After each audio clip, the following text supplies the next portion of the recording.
morning, everybody. Again, we are here at 4 p.m. on the last Saturday of February. We are in the 17th lecture of webinar series of Archaeological Sciences Center, IIT Gandhinagar. And we have been covering an entire historical background and also several phases of the past, starting from the prehistory. And today we have a very interesting topic to be delivered by Dr. Sunil Gupta, former director, Allahabad Museum, on some of the early historic exchange networks. I mean, we have seen that the exchange networks of our South Asian context, it goes back to at least 3rd millennium BCE, if not later, but it can go back even further into the prehistoric past also. So Dr. Sunil Gupta is not new to IIT Gandhinagar. If I remember correctly, he was here in 2012, first among the several speakers who delivered a talk here, and he also talked about the interaction spheres of the Indian Ocean region at that particular point of time. So I welcome again Dr. Sunil Gupta. It's a great pleasure to have you with us. And most of us know well about him. For the new participants, he is one of the leading scholars who has worked extensively on the early historic exchange networks connecting the Indian subcontinent with the Western and the Eastern world. And he has contributed a lot, and he is the recipient of several fellowships, also visiting countries in like UK and Japan.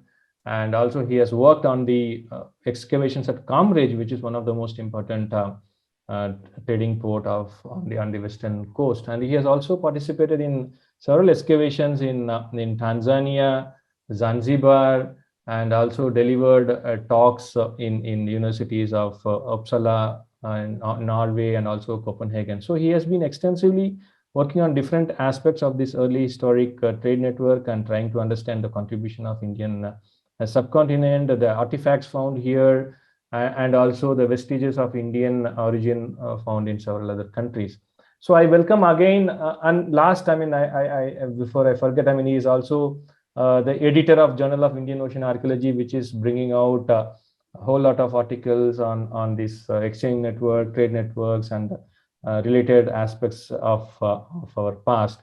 So I welcome you again, Dr. Sunil Gupta. I thank you for finding some time to deliver this talk, and I look forward for your talk. Please, you can start. Thank you so much, Dr. Prabhakar. You're not only a colleague, old friend, and it's a pleasure to have this kind of warm collegiality. And nice to meet young scholar, Dr. Sharda. And I thank IIT Gandhinagar for having me for this lecture.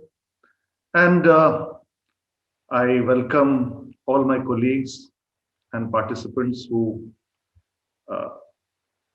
have shown interest in the topic, which I'm going to speak on today. So my title of my lecture today is Early Historic Exchange Networks and Ancient Ports of India, the time period which I have notionally chosen because I would like to move back and forth in space-time context. Is 300 BC to 300 CE. It's been the core area of my research, and obviously the webinar series is moving forward from prehistory through the Harappans to now the early historic period, which we define in India as something which begins a period of history which begins after the Iron Age, and is marked by the rise of kingdoms, of dynastic kingdoms, of trade, of urbanization, of craft activity, expansion of trade, guilds, whole lot of attributes which make up a kind of a civilization attribute. So So the early historic term is very deeply embedded in Indian, archaeological sort of category, and also in the narrative. And I think it's been used in a very universal sense today of scholars working around the Indian Ocean network. Now, as we will proceed, usually a lot of my lectures have a larger picture of the Indian Ocean, which I have been developing right from my PhD, which was on Indo-Roman sea trade, from the Red Sea through Peninsular India right up to the South China Sea. So the Western and the Eastern Indian Ocean. These contexts will be there in the lecture today. But what I've tried to do here is try to basically bring the focus right into what makes the early historic trade networks or exchange networks tick in within the Indian subcontinent. Because the fact is that I would like that research breaks old categories.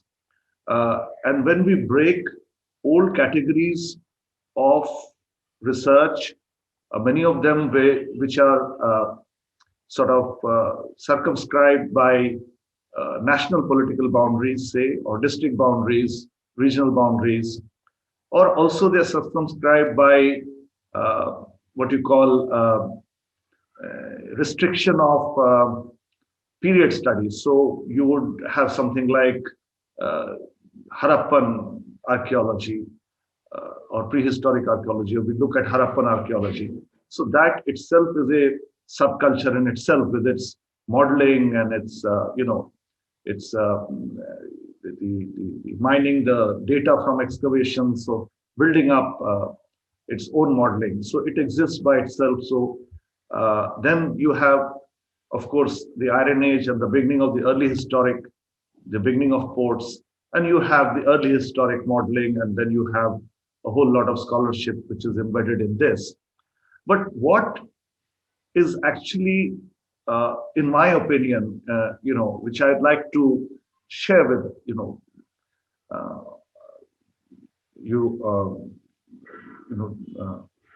today, is that what really happens in between.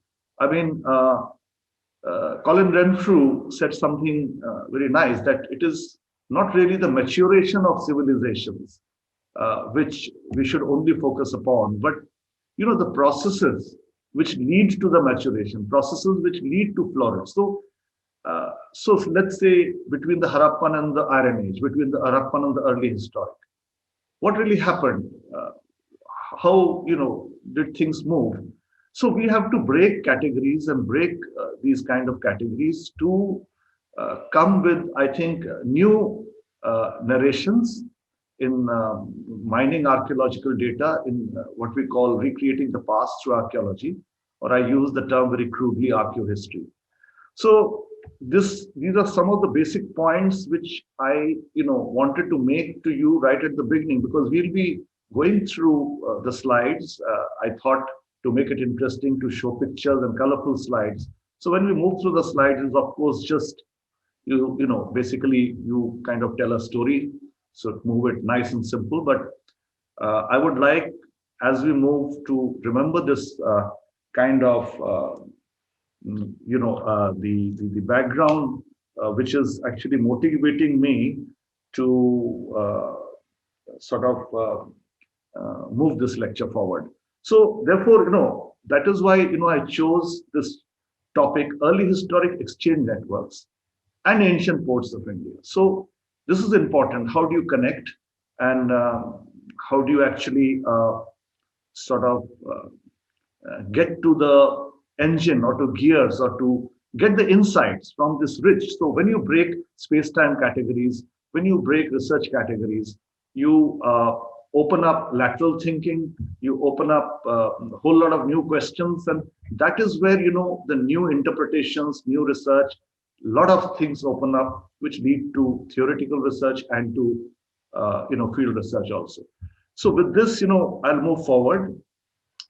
So you can see that's why I've situated a larger context here. This is from one of the many maps that I make for writing papers. It's not very sophisticated, I'm afraid, but you can see the Indian subcontinent, or when we talk about India, right over there in the middle. And there are some of the ports which we'll come to later. But just to give you a larger context within which we will be discussing the early historic trade networks within the period which I proposed, and how does it move. So basically, my point is this, that again, we cannot just study, the spread of early historic trade networks, which began somewhere, let's say in early first millennium BC, or towards accelerated towards the mid first millennium after 500 BC,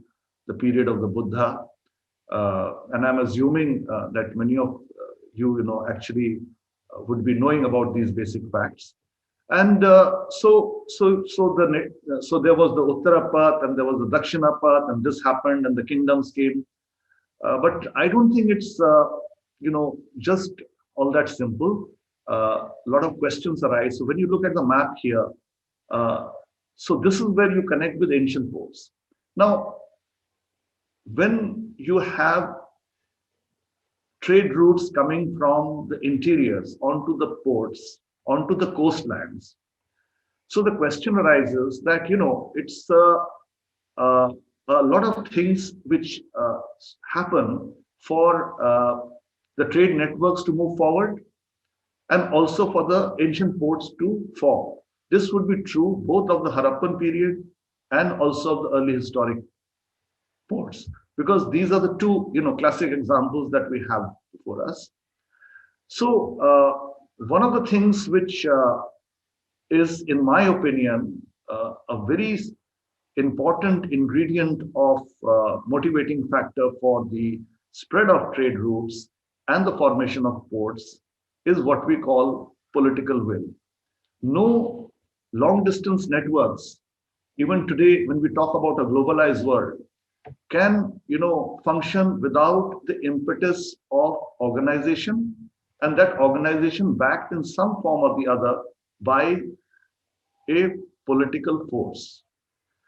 And therefore, this brings us to really begin like a lot with the interiors, and to see the process as it spreads towards the coast. Because when this kind of a motivating factor is present, then you will have, of course, the merchants taking on the profit motive to move forward. So that is also a motivating factor, the profit motive. And then you had the coming of certain religions like Buddhism, which were favored by traders, and the ideology was one where it was more, let's say, rational, or there was an attraction. And so you had the movement of the Buddhist, religious spread with the trade. So the formation of what we call the early historic, caves on the coast. But the caves were cut, all along the trade route. So you could see the cutting of these caves, the formation of the early Buddhist caves, and some of them right on the sea, which I have explored, and I'll show you pictures, involves a lot of motivation, the donative inscriptions on them. So what I'm trying to say is this, that even the formation of ports, in the way they formed with the arrival of the caravan leaders, or the arrival of religious figures, or even the arrival of commerce from, let's say, from the sea. So it means that there was this sort of not a very detailed planning on paper kind of thing, but definitely there was this coming together of a number of motivations, including what I call the political will, which led to the opening up of the trade routes and consequently the opening up of the coastlines. And I will be touching upon this as we move forward. So therefore, it is necessary that I begin with a kind of from the heartland. Now, we don't have time for looking at all the hinterland places, so I thought that the Gangetic civilization, this is a photograph of the Ganga breaking, in the monsoon flood, which happens every year in Allahabad, which a place where I was based for more than 30 years. And this is a fascinating, you can see the pilgrims walking. So it shows, the power of the river, the power of the civilization, which rose a huge, in the middle Ganga Valley, in North India, a kind of urbanization with fortifications, early fortifications, which began to rise from early first millennium BC, which we often call the second urbanization. There are some people who debate that, but we can, as a rough usage, we can take that because this was following the first urbanization, the Bronze Age Harappan civilization. There is a kind of sort of comparison between the two. So I thought I will show you pictures of this because this is the mud ramparts of one of the earliest Iron Age cities of India, Koshambi, 6 square kilometers in area. It's fascinating, and these are not hillocks, but mud, man-made, ramparts to defend the city. And I will be showing, telling you how far even the design of these fortifications spread into Southeast Asia, as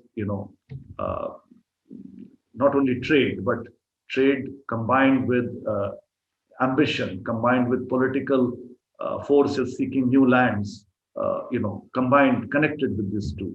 So this is again a major site, which is juicy, right on the confluence of the rivers Ganga and Yamuna in Allahabad, in the middle Ganga Valley. This was excavated by the University of Allahabad, and the levels went down to, carbon dates went down to about 6 millennium BC, if I am correct. But to show you, the power of these ancient, early historic sites, I thought to actually show you that these are one of the, early historic, urban settlements in the middle Ganga Valley, which played a major role in the spread of trade networks. This is Bhita, another site on in Allahabad near the river. And this is basically of the 5th century AD. It flourished as a trade center of the Gupta period. So it's very famous. We have a lot of seals and ceilings, which denote, the movement of traders and trade in this area. And then when we come, to this period, the early centuries AD, the what we call, the rule of the Kushan dynastic, which so here again you can see that the middle Ganga Valley was part of a larger globalized trade network in the early centuries AD, which we call the Silk Route, and the movement of men and material of different types is what we need to appreciate when we look at even the Ganga Valley. I have written some papers about it, about ancient globalization, and I've used these pictures. So so there was a lot of cosmopolitanism in the great urban settlements which rose in the early historic period. For instance, Koshambi, if you go to the Allahabad Museum, so on the left you see this is from Koshambi. It's a bacchanalian scene. There is a man who's lifting an inebriated lady, and this is probably related to a kind of culture of revelry which spread right from the Roman Empire through the Hellenized world of Iran, Iraq into India. So this is a very Indianized version of the bacchanalian scene. And on the right, you can see the art of Mathura and Gandhar, which I'm sure all of you are familiar with. But I'm not seeing this from the view of an art historian. I'm not trying to sort of here point out, these are the different attributes, iconographic details. I'm seeing art here as a very beautiful expression of the crossroads of trade. So this is something, again, when we look at the early historic, we just do not see things like, okay, here was the art of Kaushambi, or here was the art of Mathura, or here was the art of Gandhar, which was in the northwest, within, let's say, a narrative thing of the Kushan period. So we spread the thinking out in space and time. And then we begin to see that if you look at, the Silk Route, even the land route, which was coming, through Iran and Iraq. So places like Dura Europos or Hatra or even Palmyra in the Syrian desert were crossroads of trade. And, the beautiful thing is that wherever there were crossroads of trade, which was also Mathura and also Gandhar. So the Mathura under the Kushans was a very cosmopolitan, eclectic place, but which had a lot of Indianized, sort of contribution, which later develops in the Gupta period. Gandhar had, as you know, the fusion of Greek and Parthian and Indian art. But the point I'm trying to make here is that right from, let's say, Palmyra or the cities of the Silk Route, and even the Silk Route of the sea, wherever there was a crossroads, there was an emergence of beautiful cosmopolitan fusion kind of art, which did not exist, and it was so unique to its own place. So we have to see Gandhar and Mathura and Kaushambi, let's say, if you look at the sea trade. So if you look at Yemen, where so you had the art of Hyderabad in what is called Southern Oman and Yemen, where again you had the fusion of Semitic, Arabic, and Roman art. So even at Nagarjunakonda you can see, even at Junagadh you can see elements of acanthus leaf. So we have to appreciate art in terms of the context in which this art developed, and then we have a very globalized a wider view of the Indian early historic, a wider view of the spread of trade and the engine of the spread of trade. So we move on. Okay, this is a trade seal used, just a picture, and then I'm showing you the Western Indian Ocean, and you can set your attention to the western coast of India and to Persian Gulf and to the Red Sea, and just enjoy the context. And so we come to Gujarat, and you can see that. So I've been a little selective. I'm not going to the entire subcontinent because the lecture would just spread on. So I'm trying to get my points across. But these are some of the early historic coastal sites, some of the ports. You can see Bharuch over there, and the Greek version of Barigaza, or Brigukach, as was called in the Sanskritic sense. On the river Narmada, it is an estuarine port located 30 or 40 kilometers upstream of the Gulf of Khambat, which is one of the most violent seas in the world. So you cannot have a port right on the corner.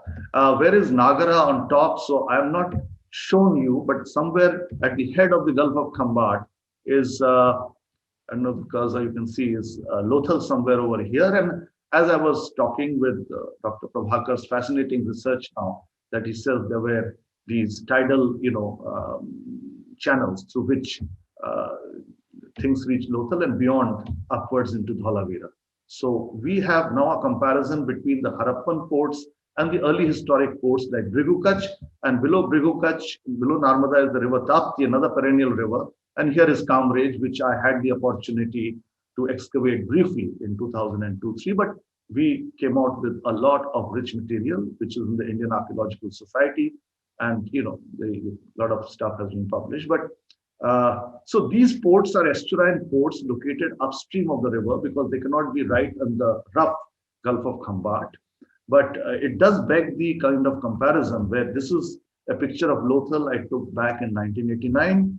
And this, so the whole idea of showing you a Harappan site is, so this is the mouth of the river Narmada as the tide range, goes back. And this is how the tide comes in over there. This is the exploration we did along the Narmada.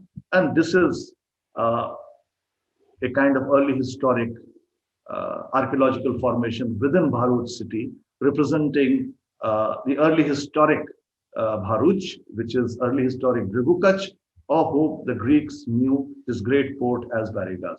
you are seeing a bit of Barigaza. The thick band right in the middle is where the early historic or the periplus levels, as you know, that researching the early historic ports, we make use of ancient sea guides, such as the Periplus Maris Erythrae, which has the list of ports, their description. So this work has been kind of going on. But, here again, I would like to introduce the fact that the Harappan harbors declined, like Lothal or Dholavira, after 1800 BC. And these early historic harbors rose somewhere, from the early first millennium or by the mid first millennium, as the Mauryan Empire expanded, they became actually ports. So you have actually the Emperor Ashoka's inscription in Sopara near Bombay. So you have actually the rise of ports, the re-emergence of ports. So the question here is that in this 1,000 years, say from 1800 BC to 800 BC, do we have nothing? What was there? I mean, was it absolutely flat? So again, I'm not going to go into detail into it in this lecture, but I've written about it. And what I have said is this, that, and this is what the late Professor Tosi, always told me, I remember his words, that, he said, Sunil, the 5th millennium BC is the most fascinating period, actually, the 5th and 4th millennium BC, because he would talk in context of the early settlement of the coastlands, when there was nothing and you had this Neolithic people coming in, the shell middens. And Dr. Prabhakar just told me a fascinating discovery of finding a shell midden near Dholavira.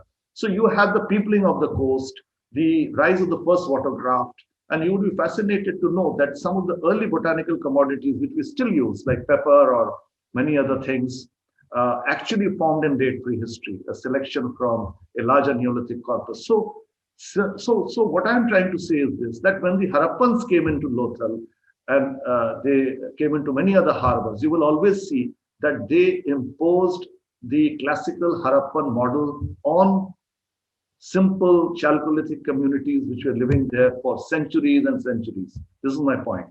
And they appropriated these communities. They knew, they came in from the Indus heartland, from the riverine civilization. So when I talk about political will, I talk about this. And Professor Lothal, Professor Rao in his report has very fascinatingly shown, how they initially came into Lothal and they settled and there was a flood, and then they imposed their classical, city system with the wharf and dockyard and, the Acropolis upon a earlier. So the watercraft had formed, the crafting activity was there much before, but the Harappans, they emerged from the interior, made use of this, appropriated it because of political force, and they began the luxury trade. And then when the Harappans cities declined, we know that the pastoral economies re-emerged.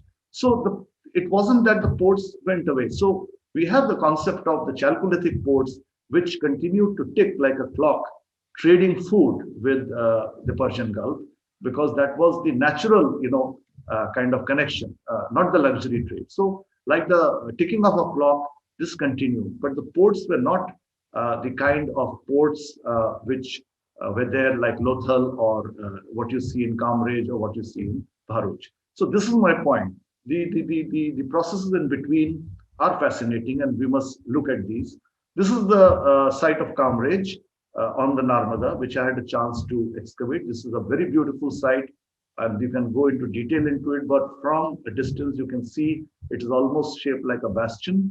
And here we found a great amount of activity, one of which was a huge amount of iron making, and we found ancient rice here, a lot of pottery, storage pottery, which is found was probably carrying a lot of food. As I said, that the food trade, which was beginning in the Harappan period, continued in the late Harappan, actually continues, and the periplus talks again and again about how Gujarat was exporting a lot of food and cloth and basic material to the Persian Gulf, to Yemen, and as far as Ethiopia and possibly also Egypt, because in the periplus, it talks about the port of Adulis, which is now in Eritrea, that it imports Indian iron and steel. and other stuff. So this whole site is full of ironworking. And within this context, we made the discovery of the first Extremite pottery, actually, which was published. So this is the top map of the mound, and this is one of the corner bastion-like structures on the Tapti River, and this is just the inside of it. You can see thick with, what you call structural activity. This was probably a kind of jetty which was jutting into the river. It is about 7 or 8 courses of brickwork. And yes, when we come to the question of early historic trade networks from the interior, this is an archaeological reflection of that, because this is a typical Kushan brick size that you get in the Middle Gangetic Valley, and you get it over here. So this, you can see the level at the, there were so many different structural activity here, then the packing here, and again, a huge course which is jutting into the river and going up. So what we are getting here is, we are getting evidence of how certain features which were in the Middle Ganga Valley just came right up to the coast. And you see, this is definitely a periplus port. We have so many indicators and the kind of activity which is going on there right in the early historic period. So now these are some of the ceramic signatures from Kamraj. And on the top left is what we call, it's very common, a kind of lid on a storage jar, but it has an incision, so it was also used as a lamp. What I am saying is that this is a diagnostic now ceramic signature, which is also found in the Persian Gulf, in Yemen, and on the Egyptian Red Sea coast. So we are looking at this piece of pottery now emerging as a ceramic signature. This is interpreted by Roberta Tomber of the British Museum as Ethiopian pottery, an Extremite ware, which was found in Kamraj, which is on the top right. And below right is a Carinated Jar. This is a very common find. It is early historic pottery, which you find in large numbers in the Persian Gulf area, in Yemen, and on the Egyptian Red Sea coast. This was taken by Indian traders who were going to these places and from using them as cooking vessels. So we find a lot of this. And below left, of course, is a glazed ware of the Persian Gulf. So yes, so we are talking about a larger context, and you can imagine the engine of trade networks. So this engine worked from the interior hinterland to the coast, and of course, opening up opportunities for sea trade. So as the overseas markets expanded, you had a large amount of market opening up, and this opening up of the external market in the early historic is definitely impacting the acceleration of craft activity, acceleration of structural activity, and you can see the archaeological reflection of this in Western India. So this is, of course, the harbor of Elephanta as we move down.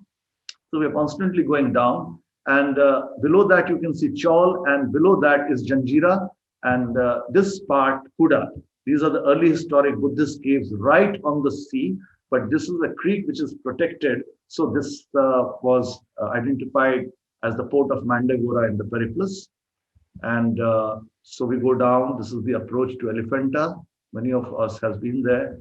And this is a beautiful Red Sea amphora. This is, of course, later from our point of view. This is dated to the 6th century AD. But this is a very diagnostic Isla Axum or Axum type of amphora, but found in Elephanta. This is one of the private collections which I managed to photograph, is typical. And then you can see that this is the Western Deccan, and you can see the trade routes as per the description of the Periplus. Coming up, several sites, one of which is Navasa. This is a very important site for those who want to study the early historic. And I think this is an amazing excavation report from the Deccan College, which I use, in a big way for my PhD thesis.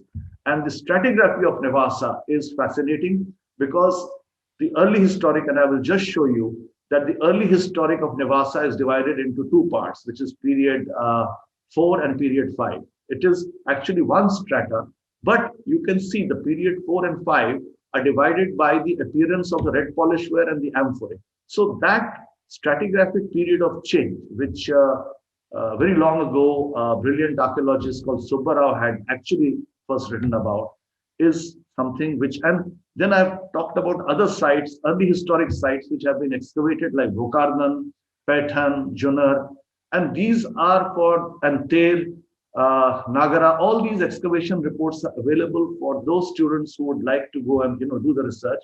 And this is the amphora from Navasa, which has been found in the heart of Maharashtra. You can see the trade in the hinterland. On the left is the beautiful red polished ware from Navasa, which is very different on the right from red polished ware of Koshambi in the Gangetic Valley. You can see the finer one is on the left. And these are imitations of, somebody in Navasa was trying to imitate the deluxe Roman wares. And they were, trying to make a success of it. So this is a syncretic ware, and it reflects the rising, trade within the early historic. Now, this is the entrance to Bhaja. Why I'm showing you is that these rock-cut caves were cut, and you can see the amount of patronage, the amount of force and power and motivation that must have gone into opening up these caves right on the sea, all along the sea route. So the point about the exercise of political will, the exercise of the profit motive is reflected in this, in archaeology today. And this is a hermit's, a monk's cave within Karla, and this is what he saw, this beautiful scene of the Deccan trade routes from his, when he got up in the morning, probably 2,000 years ago. And now I wanted to show you this. This is the little technical, but I think you should look at period 4 and 5 of Navasa. Not going into detail, but what I'm trying to say is this, that when you look at craft activity in period 4, which is bead crafting, shell crafting, iron working, whatever, and the whole indicators in period 5, are showing a huge growth. So look at the structures in period 4, they are mud brick structures. In period 5, they become, fired brick structures. So over several indices, and I published this paper in the Journal of South Asian Studies, we're back in 98. You can read it, but what I'm trying to say is this, you can see that impact of, because the change from period 4 to 5 is indicated by the appearance of the Roman amphora and the red polish ware. So this is showing that how, the trade routes which had come in the period 4, the period 4 would be equated to the late century C, let's say from 300 BC, 200 BC or 100 BC. Period 5 would be like 180, 280, right? So this change from the BCAD transition is fascinating, and this is something which I published. So I'm seeing a lot of sites like Dhamapuri, Ponar, Bhokardan, and indicators like semi-precious stone working, glass working, shell working, iron making, and ivory. And you can see a huge rise in indicators. So I have many of these charts with me which are indicating. So what I'm saying is, for those who want to do this research, look at what we call the period 4 levels, or what we call the pre-periplus levels, which means what was it, how was, something was happening from 500 BC, 300 BC, through the Western Deccan, through the Eastern Deccan. And this was the time the routes, the trade routes were being opened up, and the motivation was to reach the sea. And therefore, you had these early historic Buddhist caves on the interior routes and also right on the sea. This is the Janjira Creek where it ends, and you can see the early historic, Buddhist caves of Mandad or Kuda. These are absolutely fascinating. They're full of inscriptions of a Princess Mandavi who lived there, and caravan leaders and people. So I'll be moving on fast. I'm showing now as we go down the Karnataka coast, Kanara coast. Now this is fascinating because Ptolemy in his Geographia called the Kanara coast, 300 kilometers of coast, as a pirate coast. So when he called it a pirate coast, the problem which happened was that all the historians who wrote, histories about India and all, they just believed, Ptolemy in his Geographia of 2nd century AD, and just skipped over actually researching this coast. So what we have is that this Kanara coast was lost in time, lost to history. But you can see we carried out an exploration. This is the river Sharavati near Bhatkal, and you can see this beautiful Yaksha figure of this. I mean, this is 5th century AD, and this has been written about.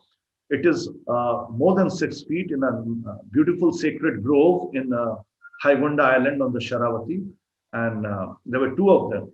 Now, this cannot be the work of pirates. Okay, so what we had was rich settlements selling a lot of forest products, and therefore this is an expression not of art alone, but this huge amount of art denotes settled activity and stable activity.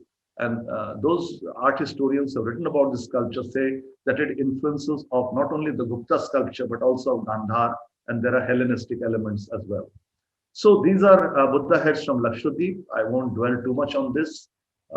We will be racing against time. So now we come to South India, and we know about the Pattanam excavations. I don't have too many photographs of this. I think we have to go to Professor Cherian, and he has excavated for several seasons. We know about Pattanam on the left, that is Muziris. We will leave this to later discussion, but on the Bay of Bengal as we approach, you can see Korkai, Alagankulam, Arikamedu, and all these sites. There is also a site called Adichalanur. So now this is of course a photograph of the Pattanam excavation site, which was a part of the seminar. I'm briefly showing you. We don't want to. So this is on the eastern coast. Now we come to the Bay of Bengal. Just Adichalanur, why I'm showing, because this is dated right into early 1st millennium BC, even earlier. But the fascinating part of this is that full of double jar burials. And this tradition connects to the jar burial tradition, which stretches an arc right through Southeast Asia into Japan. So I'm just leaving it there. This is not a megalithic site, which is different. It's a very unique site on the Indian coast. There is a lot of even gold jewelry found here. So we'll have time to discuss, but just wanted to tell you that this is, again, we are moving into the Eastern Indian Ocean now, as you realize, and this is a very important piece of evidence which needs to be researched afresh. And this is, of course, the site of Arikamedu. This photograph was taken a long ago, more than 30 years ago, when it wasn't full of shrubbery. And you can see this, we know about as a famous site. We don't need to go into too much of this discussion, which Dr. Wheeler, who excavated, called it Indo-Roman trading station on the Bay of Bengal. And you can see some of the material from there.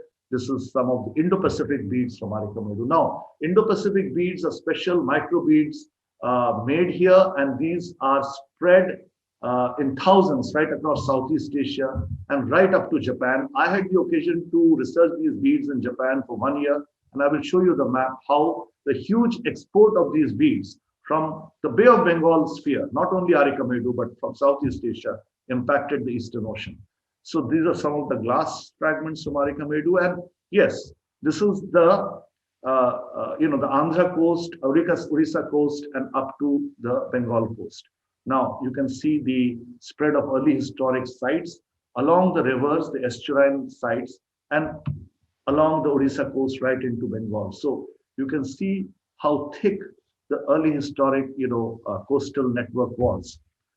It'll take a lot of time to go into detail on this, but this is a much closer view of Andhra Desha. You can see the Krishna estuary, sites like, this is a map, which is basically plots only Buddhist sites, stupa sites or rock cut caves, but you can see the spread on Dharani Kota, or you have Bhatti Prolu and Ghantashala and Amravati.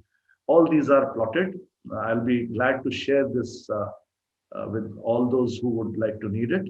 And then, this is the Ghantashala Stupa. This is the free photograph that I managed to get, just to give you a glimpse. And now, to move quickly on into a bit of the Eastern Indian Ocean.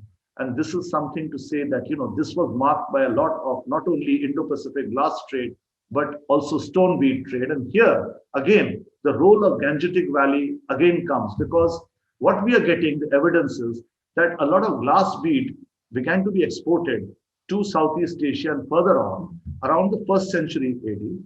But the early stone beads, which were going, and this is a kind of thing I've been tracking, where possibly there was a route open, not only, these beads were coming from the Gangetic Valley, from deep within the Gangetic Valley, where we had the stone bead crafting taking place right from early 1st millennium BC. If you look at the site of Narhan, or several other sites which are there.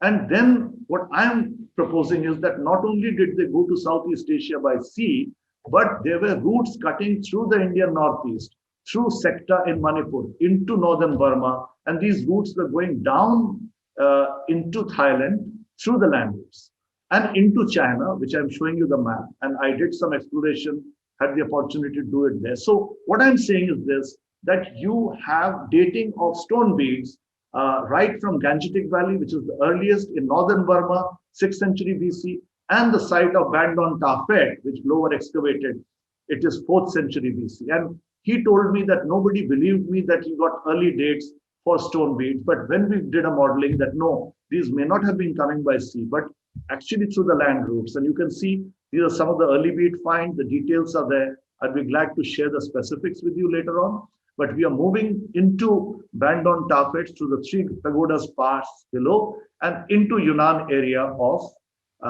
China. And you can see the trade routes which were trading with the Kauris from the southern parts. It's a complex network, and I've written about it, so we can deal with it as we go along. But these are, you can say, semi-precious agate etched stone beads from Bandon Tafet, dated to 4th century BC from Thailand. You can see the top left, which is typically from the Gangetic Valley, and below the barrel-shaped carnelians. And right on top right is, of course, a glass customized cut in the shape of barrel, which the Indians were expert at. So this is found from Thailand, and you can see that these are carnelian beads from Koshambi. And you can see right, the carnelian barrels are exactly like those in Thailand, and these are the comparisons. The left one is barrel-shaped carnelians from BDTP, and on the right are carnelians from Koshambi. It's just the color difference is just of firing. So these are beads later on. These are now 1st century AD carnelians in large numbers in Phung Sne in Cambodia. This photograph was done to be by my colleague, Dr. Sergei Laptev. And this has been researched scientifically. And now the research is saying that these connecting geophysically to Indian sources. So you have thousands of carnelians from, now of course, by the 1st century AD, the carnelian manufacturing had spread to all across India. So even South India, like Kodomanal, were making the beads.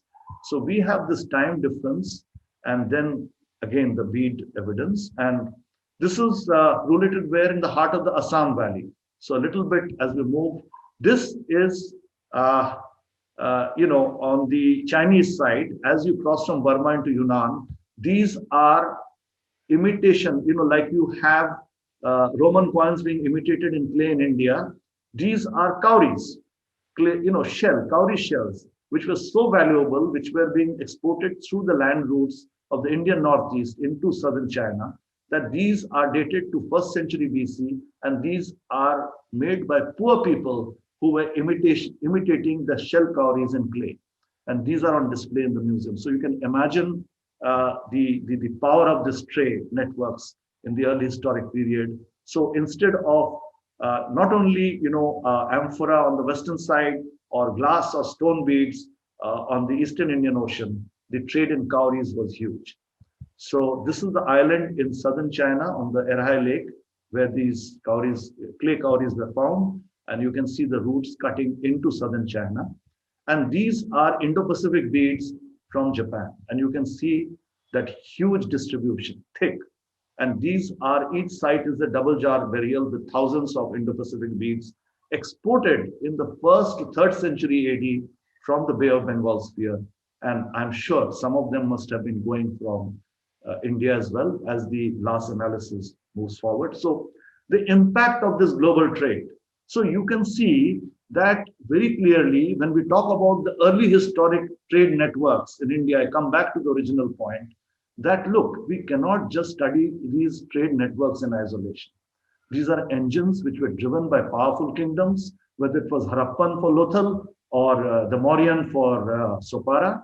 And these engines with profit motive, guilds and all, opened up the coast, overseas market opened up. So you have 2 or 3 linkages that you need to study. Archaeology provides that kind of basis. And so we have this big picture view, which I would propose. And I would end, my lecture by showing you again these pieces of art which have been found, the Lakshmi figure from Pompeii, the Roman figure with the Ushnish on his head, the Lampascos dish, the Amravati bronzes in Southeast Asia, and the dancing Yakshi from Oman, and these Amravati type of figures from Yemen, some of them. So this is to just make the point that, we need to basically break out of categories which we have inherited into new narratives. So this is it. I hope I'm not taken up too much of your time, and I hope you like my lecture. Thank you so much. Thank you so much, Dr. Sunil Gupta, for this fascinating talk, and it indeed reminds us how much we need to study, we need to reinvestigate and research upon our material, and how much new materials are coming from many different parts of the world, which has connections to South Asia and particularly India. So thank you so much once again, and I request Sharda to take over and moderate the Q&A session. Thank you, sir. So I request the participants once again to type their questions in the Q&A box, so that we can make sure that we don't miss out on them. Dr. Sunil Gupta, you can unshare your screen. Okay. So, sir, I'll take up the questions one by one. Okay, you said just click on stop share, right? Yeah. Okay. Okay, that's done. So I see that some of you have posted something in the chat box. I request you to copy paste it into the Q&A box. So I begin with the first question, which is from Mr. T.S. Subramaniam, who asks, you mentioned double jar or twin pot burials at Adichanallur. Can you throw more light about such burials extending up to Japan? Yeah, sure. So there's one more question, but I'll ask after you have given the answer. Okay. Now, in Japan, the period which basically is synchronous with our early historic is what we call the Yayoi period. So you have the early Yayoi, the middle Yayoi, and the late Yayoi. Essentially, the Yayoi period extends from 300 BC to almost 300 AD. So the Yayoi people was a fascinating period of transition in Japan, because the Yayoi material culture is very radically different in terms of even the the skull kind of size and things of the inhabitants from the earlier Jomon culture, which was a hunting-gathering culture. So this radical change which took place in Japan was due to a lot of migration from China and Korea. But essentially, you had the beginning of chiefdoms. And these chiefdoms were moving towards state formation, which is in the next period, which is the Kofun period. Now, Kofun period in Japan is from 4th to 7th century AD, where you were actually the kingdoms. Now, if you go to some of the Yayoi sites, a lot of them are located in the area of Kyoto, or even of the Fukuoka. The chieftains or the nobility or even the ordinary people, they were interred in double jar burials. And now I would have to look up the literature, but I think these are primary burials, and these were basically full of these grave goods and often full of hundreds of Indo-Pacific beings. So this is a very important burial tradition, and Peter Bellwood actually relates it to the burial jar tradition in Southeast Asia, and so there's a connection right up to Adichanallur, which has been observed by even Dr. Yule, who's written about it. He is the person who actually pointed out that from Adichanallur there's an arc right up to almost up to Japan. Even Taiwan has the jar burial. So this jar burial tradition in different forms. So that of course has its own literature. So we have this very, very clear, burial tradition extending from, let's say, mid first millennium BC right into the first millennium AD, which we need to look at from different points of view. So a following question by the same participant is that was not Korkai near Adichanallur an important port of the Pandyas? Is it being re-excavated now? See, Korkai, as you said, that's a very interesting question. Look, I mean, when I was researching Korkai, and so I was going back to very old reports of excavations, which were not like the old-fashioned excavations, which were not like scientific excavations today, like were dug. And what I remember is that Korkai was yielding a lot of, if I'm not mistaken, a lot of shell crafts and many other artifacts of the early historic. Now, I think Korkai and Adichanallur are pretty close to each other. There's no doubt about it. I think that you need to look at Korkai, somebody needs to look at Korkai in a fresh way. I think all the material that I found from Korkai is from very old reports, which do not do justice to the site. So yeah, so this is a very complex area, Adichanallur Korkai, which is very different from like Arikamedu or Alakonkulam and other ports, which are very clearly early historic ports. That's all I can say right now. I mean, I can't offer more. I have to do my reading also. I'm learning all the time. A good question, very good question, right? We have some more interesting questions. The next one is by Mukesh Sharma, who asks, was the decline of ports, for example, Lothal, was it a local phenomenon or a global phenomenon? And was it controlled by an authority? Like in the case of Lothal, it could have been the Harappans, and in case of Sopara, the Mauryans. Yeah, so again, this is very interesting. And this is where, my passionate about this whole idea of what I call, I would start something called the archaeology of political will. See, what I'm trying to say is that, and I went back to read, very briefly, S.R. Rao's whole description of this excavation at Lothal, and see what he's saying is that around 2400 BC was when Lothal in a way came into being, and the earliest levels are basically Chalcolithic levels. And the Harappans came and lived with these indigenous people, lived for 200 years. There was a flood around 2200 BC, 200 years later. And you have to read these reports very carefully. They contain a lot of, not in a general way. These floods destroyed a lot of the harbor, which was there in a crude way. And this gave those Harappans who were residing in Lothal the opportunity to impose their classical urban city design on it. They imposed it. You can see that as far as the report is very clearly seen. So they made streets, they made the dock, maybe the dock was existing in a crude way, possibly, but they made the wharf, the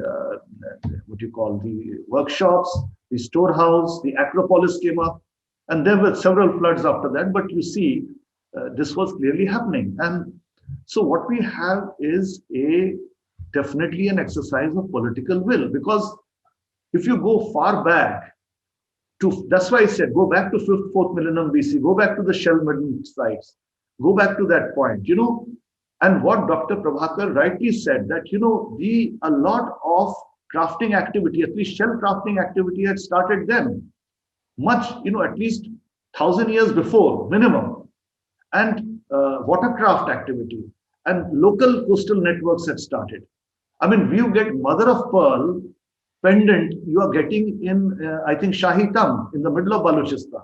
Where did that, 5th millennium BC, where did that mother of pearl pendant come from, if not the Gulf? So, the new researchers are showing that coastal networks had formed by at least 4th millennium BC canoer points out shell crafting going on in the Gulf, with shell from probably India. So, we cannot say, new things. So it wasn't like they were like, the Harappans came and they knew everything. Things were in place. They came and they said, "Theek hai, paka paka, like this is like something we can use," and what happens. So same when the Harappan harbors declined, then you had a return to the food trade. I have written a paper about it very intensively. Of course, it was very badly attacked by a peer review. I did not have the courage to again put it, but I'm searching for a second review for that paper, that middle part. Many people could not digest it, but yes, there was a food trade. The Chalcolithic ports were there. Something like what would you call Rangpur phase 3, the red pottery. It's found in Persian Gulf. So it was going on. But then again, somebody like the Mauryans, as you say, Sopara, even if you see the report of Prabhas Patam, read it. I think, Subbarao mentions the formation of a Mauryan fortification there. We don't know much about it. NBP is found there in fragments in Prabhas Patam. So what are we having? We are having again the movement of political forces upon networks which were existing in a simple way. When these powers go away, they continue. Even today, I think Lajwanti Sahni wrote this very path-breaking paper where, Dhaus are still carrying meat and onions and potatoes to the Gulf from ports. So what is this? This is what Periplus says, So the basic food was going. People needed to eat. Luxury trade was imposed upon it. So you have Harappan, beautiful beads reaching, Sumeria and stuff. But then that goes away. But it doesn't destroy the movement. That's it, from my point of view. Okay, so the next question is by Alaknanda Malla, who asks, what about the role of the eastern coast in the said period? Which in the early historic period? Yes, the period that we have. Again, I would say, this is again, I'm trying to see, but some fascinating stuff was happening in the Eastern Indian Ocean, or if you restrict the whole analysis, then you remember I showed you the ramparts of Koshambi, right? The mud ramparts. Now, I think if I pronounce it right, it's Khamsao Kek, the KSK, the early historic or Iron Age early historic site, which was excavated by Berenice Delina in the, what we call the isthmus, the Kra isthmus of Thailand, where Thailand, you can see, becomes very thin. And that was this crossing point from the Andaman Sea to the Gulf of Thailand, right? So there's been a lot of archaeology. Now, this site spread over several hills is showing, the same Indic defensive formations dating to 3rd century BC. What was going on? It is showing moong dal, it is showing iron working, and it is showing Indian craftsmen making these kind of customized, glass beads imitating stone. So this is dating to 3rd century BC.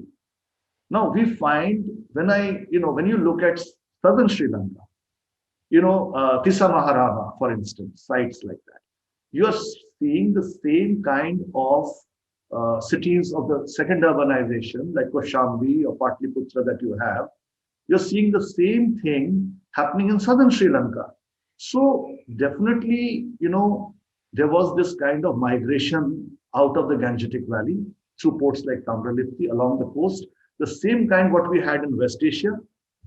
This needs to be researched because in scattered way, we are finding the Gangetic defensive formations coming up in these remote parts. So I would not call it a kind of colonization, but in my opinion, if you ask me for, even at the cost of getting ridiculed, I would say very clearly that not only can we say that sailors were going or craftsmen were going or just traders were going or bead makers were going. Why were they going? They were being taken by very ambitious nobles or princes who probably may be losing out in the power game within the Gangetic Valley. And they were saying, these are lands which we need to go and settle down. Let's go. And I think they were reaching there. So what is, you can connect it to the story of maybe, Prince Vijaya, who sailed to Sri Lanka. So I think, again, the political, you see, without that kind of force, no bead maker will go all that way and make beads, He'll rather stay in his quiet home. So there was something happening which we still have to research. And this is my point, we have to get into these new questions. Otherwise, we'll be sticking to the old category. So I'm glad that these questions are being asked. The next one is by Abhishek Kumar Pandey. And he asks, how did these sea trade routes support the expansion of Indian culture towards the Central Asian regions or areas? Is there any Himalayan route between India and China through Central Asia, which connects the sea trade to the Central Asian land route? Well, it depends on which period you're talking about, because this is a very complex question. And, it's because, see, the entire land route business, right, was again huge. And it does not restrict itself to the 3rd century AD. It goes on into the 7th, 8th century. And we have got the finding of what we call small Buddha figures from an island in Sweden, which is dated to 7th, 8th century. So what we call the Central Asian land routes, there were Viking traders involved a large part of the way. And recently, when I was researching, a lot of Uzbekistan connects with India. Some of the most intense trade was carried out by the Sogdians. The Sogdians are those who lived in southern Uzbekistan or middle of Fargana Valley of Uzbekistan. The Sogdians sort of were people who were the most active in connecting Central Asian routes. So I'm saying it very simply because if somebody has to begin a point of research, then it is the best way to look at Sogdian trade, because they were till 7th, 8th century AD when the Islamic invasions hit. And I was fascinated to find that Sogdian settlements in Uzbekistan in 7th century AD have wall paintings showing, the story of the Mahabharata, the story of the Ramayana, and Shiv Parvati struck, figures. So, and I think these Sogdians were trading right from the Kushan period because they came with the Kushans, and definitely based in Mathura or based in Kandahar. Though they came from the Central Asian land, they were definitely connected to the trade coming from the sea. Why? There are two reasons. One of the, I don't know, I did not show this slide, part of my Indian Ocean thing, but one of the most fascinating discoveries of archaeology in recent time has been the Hawk Cave in island of Socotra in the Gulf of Aden. And in this limestone cave, 2 kilometers inside, they have found something like 200 inscriptions, most of them in Brahmi. So which is showing that Indian traders, and some of the inscriptions are also in Gandhari, the language from southern Afghanistan and northern Pakistan. And some of them are from Mathura. So this shows that, a lot of connect was there. So this needs to be researched, definitely. Now, this is a big thing. This is a big network, so you'll get lost. But some of the leads we can give, and definitely this is again a new area where you connect between the sea and the land routes. I think this would be interesting. We have another 4-5 questions. Okay, 4-5.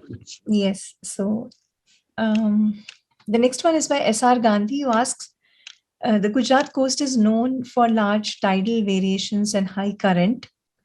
Though we had early establishment of ports, such as the one at Cambridge or Surat, it could not be developed further. Is it because of the sea condition or any other factor?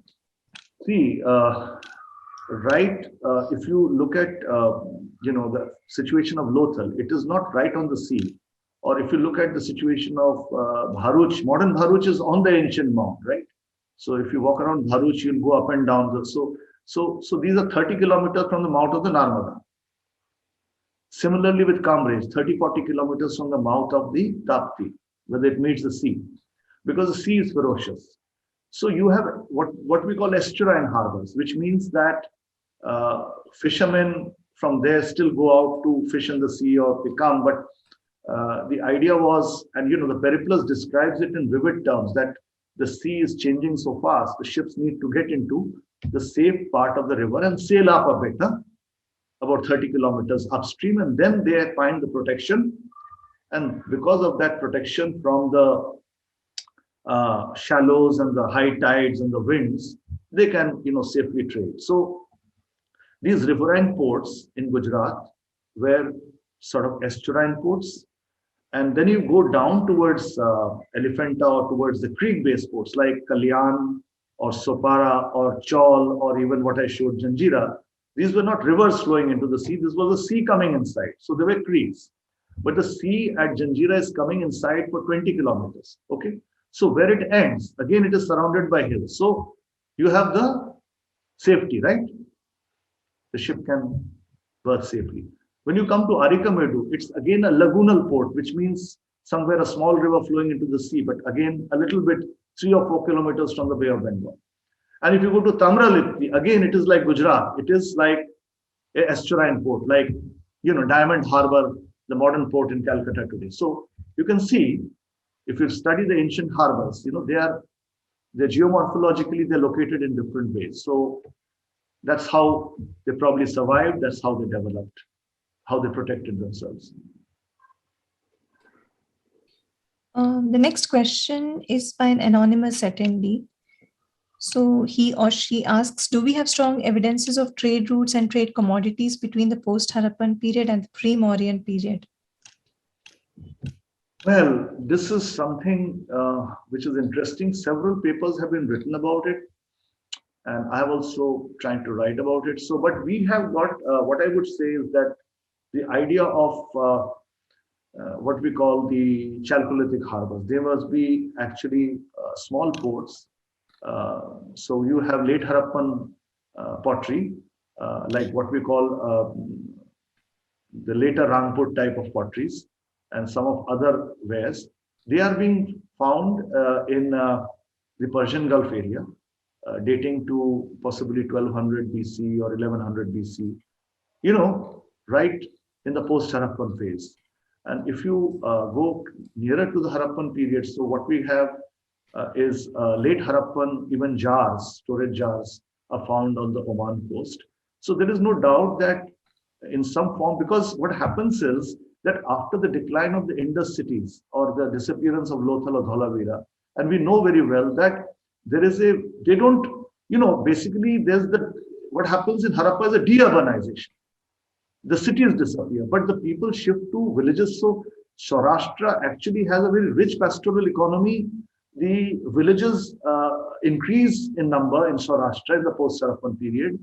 The site of Rojdi, which is a post-Harappan site, doubles in size. So you have a very rich pastoral economy flourishing, like ghee, like cattle, okay, and also grain, barley, millets, so wheat. So you can have a lot of food output, which is required by dry areas like Oman, and I think they continue to go.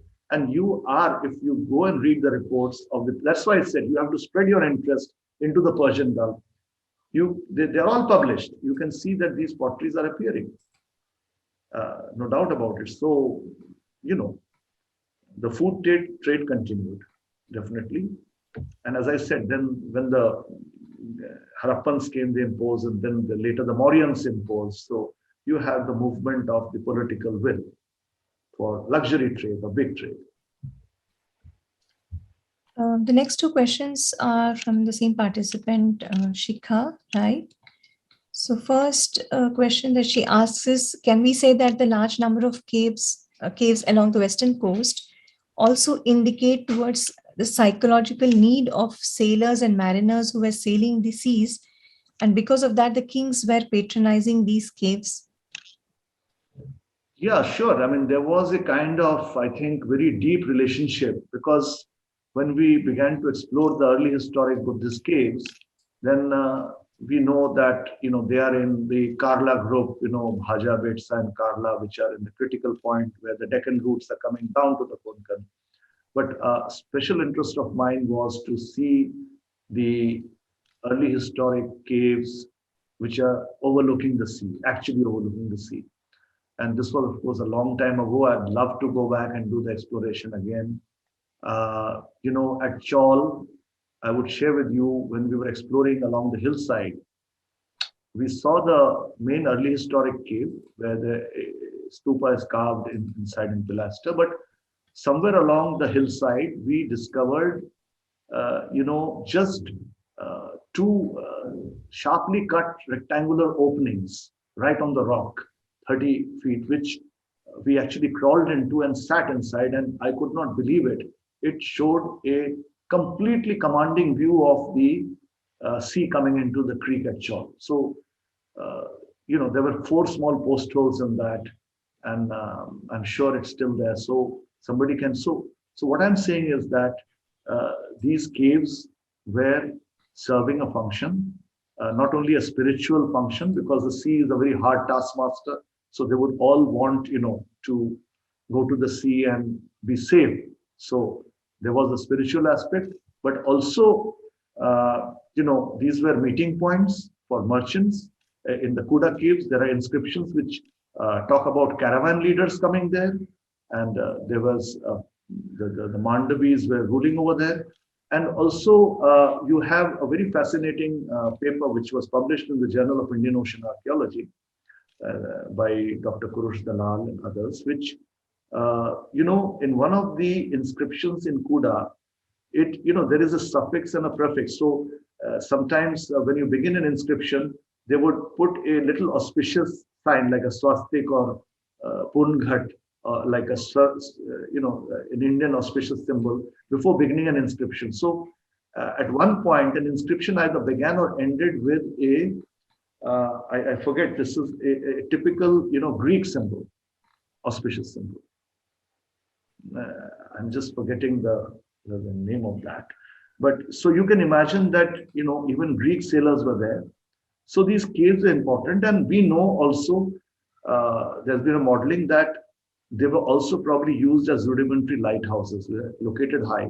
So in the night, they would also have fires burning, which would guide the ships inside. And I think at Kanheri, you actually have, I've not seen it, but I think I came across that the Buddhist goddess Tara is showing in Kanheri, which of course is not a little bit far from the sea. She's holding a mashal, a torch, flaming torch, in the model of Isis Pegalia, probably the goddess of the lighthouse of Alexandria. So that also shows, that these early Buddhist rock-cut caves along the coast were situated really in commanding positions to see the approach of the ships. So there was definitely a function. The next question of hers is to do with these sailors and mariners themselves, who were definitely doing jobs which involved a lot of high risk. So what kind of position did they occupy in the society? Did they have a respectable place in society? She wants to know. That's very interesting. I think that this is something which I really cannot answer offhand. I mean, this is really interesting. But, as far as I know, if you look at, if you're talking about Indian sailors or Roman, I mean, we do know that there were these contracts signed between merchants and sailors. And we know the Vienna Papyrus, which is a document which talks about a merchant and a sailor who has a ship. So definitely it was a lucrative trade. They were definitely very rich if they succeeded. And I think, in my opinion, they did enjoy a privileged position in society, because I will tell you, there is a beautiful text. Somebody should read it. It is called Yavan Jatak. Yavan Jatak of Spujji Dhwaj. Spujji Dhwaj was a person of Greek origin who had Indianized, who had Sanskritized, and he lived in Ujjain, which was known as Ozine to the Greeks. Now, Ujjain seemed to be a major hub of, merchant sailors, actually. And that is where, what happens even today, you have the temple of Mahakal in Ujjain. Now the Shivling, and there's a lot of stuff that I've written about, but essentially what I'm trying to say is that the Yavan Jatak is a work of the 3rd century AD. It is available in libraries, and it talks about the zodiac signs and many other things. But most importantly, Ujjain, because of this, became a meeting place of astrologers, Indian and Greek. And why was that? Because out of all this astrological calculations, I think the most important calculation was what we call in Hindi Jyotish Shastra, predictions. The good moment to launch your ship. You know what I mean? The level of uncertainty was so much that they needed Greek astrologers in Ujjain. Indian astrologers joined them. So most of the great debates between astrologers are taking place in Ujjain. But why were the astrologers there? They were there because they were taking out the auspicious dates, for merchant sailors to launch their ships, not for academic discourse. Jyotish Shastra, Muhurat, we call it, even today, marriage, this, that. That's important, omen. When can I sail? When do I go? So, he comes and, he does his calculation.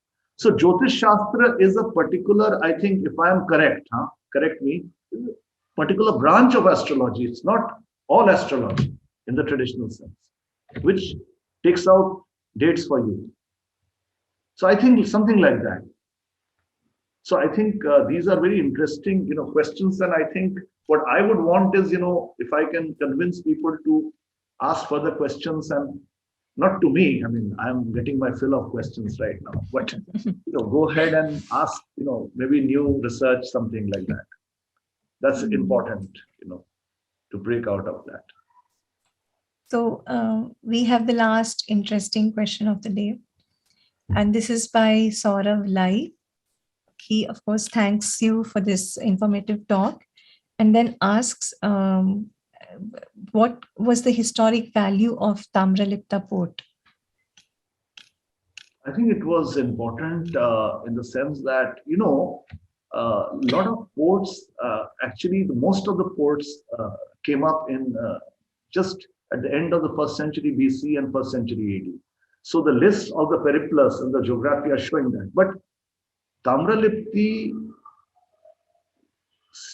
definitely was what we call one of the early historic ports, you can say like that, with Sopara on the west. So in the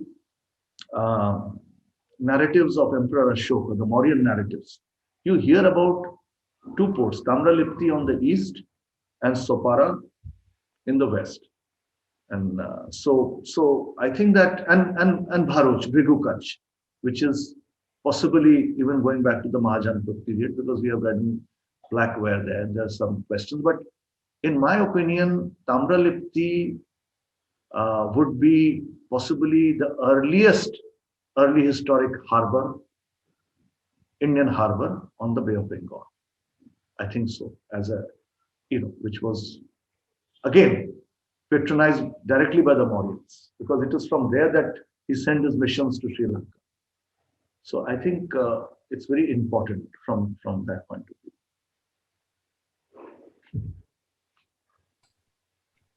All right. And besides these questions, of course, there are many participants who have thanked you for this wonderful talk. I thank them as well. I feel, so I would take this occasion to also thank, IIT Gandhinagar, Dr. Prabhakar, and you, Sharda, for this interesting, and all those who have joined today, who have given their time. And I would love to, carry on the dialogue, further on email, whatever. And I have sent my PowerPoint. If you want this one, which I added a few things, I'll send it again. This can be freely shared, so I have no problem. Thank you so much, Dr. Sunil Gupta, and Professor Michel Danino sends his regards to you. He could not join today, and please give him my regards as well. Thank you. Yes. Thank you so much, and I thank all the participants who could listen to this talk today. and I have been seeing repeated like the participants come back again and again. So that's a very good indication that we are like organizing some very good, interesting talks. So I request all the participants to again join us in the on next last Saturday of next month. And before closing, I once again thank you, Dr. Sunil Gupta, and convey my regards to you. Thank you. Thank you so much, Dr. Prabhakar.